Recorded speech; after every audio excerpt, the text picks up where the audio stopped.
Oh man, what a week.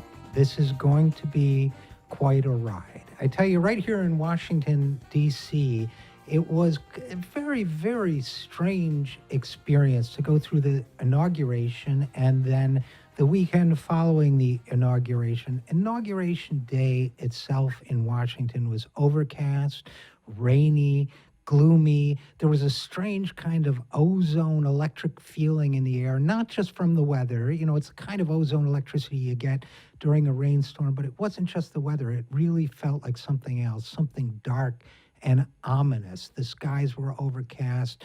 There were counter demonstrations against Trump during his inauguration. I attended one of them. It was a good experience, but there's just a strange feeling. I found out later about the arrest of some journalists and the use of pepper spray and some incidents of violence against buildings and so on.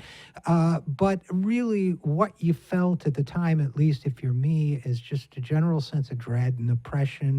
Town cars, police cars running everywhere with flashing red lights, sirens in the distance, helicopters overhead, town cars and black SUVs riding here and there with well-heeled and well-dressed Republicans in them, Republicans who are coming in and out of the revolving doors of the best hotels in town. Overall, a mood that reminded me of that line from Shakespeare's The Tempest: "Hell is empty and all the devils are here."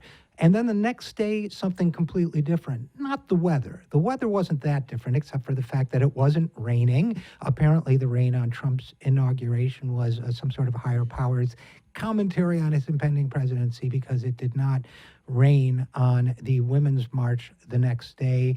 But although the weather was overcast, the mood was light. You know, I tell you, I don't normally believe in things like collective energy or that sort of thing, and maybe it's all psychological, but the energy in Washington, D.C. was completely different the next day.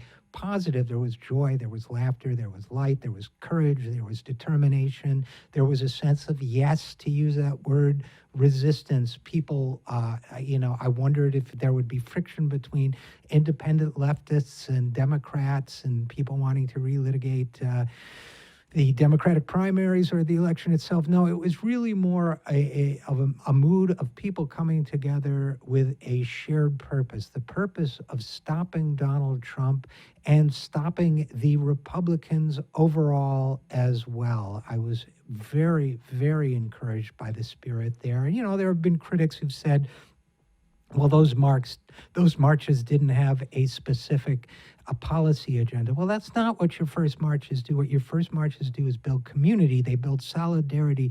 They build optimism. They build hope. They build courage.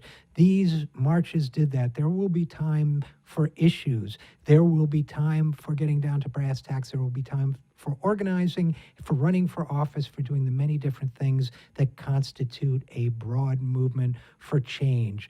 But Saturday was the day America spoke back and said no.